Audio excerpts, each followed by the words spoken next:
Australia is a very large country with a varied landscape. It has rainforests, the outback desert, and the seaside. It also has an area in the north where there's art that's over 30,000 years old, the rock paintings of the Dreamtime painters. Long before there were roads and towns, Aboriginal rock artists painted the Dreamtime, the Aboriginal story of the beginning of the world. There are large numbers of these paintings under the ground of Kakadu National Park, which is actually owned by the Aboriginal people. Thompson Yilijuru is an artist who still paints in the traditional Aboriginal way. When I used to go stay with my grandfather, I used to tell him, "Please, tell me the stories from my ancestors." Ian Morris is a naturalist who has spent most of his life in Australia. He has studied these paintings and feels they are unlike any other paintings in the world. They say the rock art here goes back almost as far as any known civilization, in the oldest art records of human civilization in the world. The Aboriginal people have most likely lived in what is now Australia for at least 40,000, possibly 100,000 years.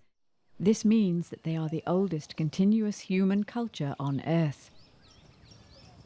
The ancient art of the Aboriginal people is like a history book and a guide to everyday life. Their pictures tell stories about birds that tell kangaroos when hunters are approaching. They also tell stories of war. Long ago, Aboriginal people believed that the paintings had special power. They believed that if they painted a lot of fish, they would catch a lot of fish.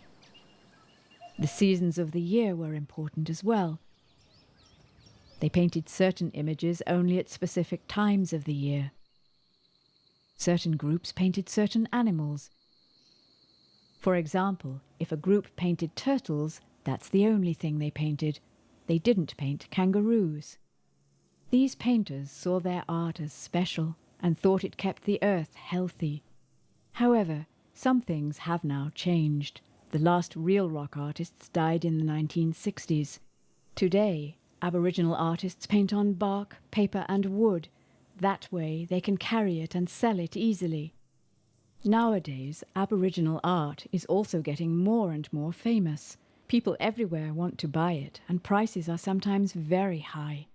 One piece of Aboriginal art can now cost tens of thousands of Australian dollars. Unfortunately, there's now a problem with the original rock paintings.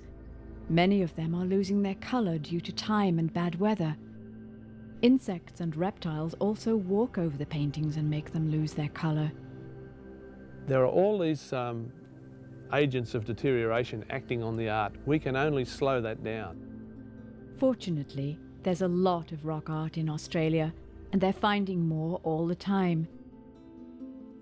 Many Aboriginal people are trying to keep in contact with their history in modern times. The rock art of the Dreamtime painters may just help them. Hopefully, these paintings will help save the memories of the great civilization who owned this land long ago and who still own it now.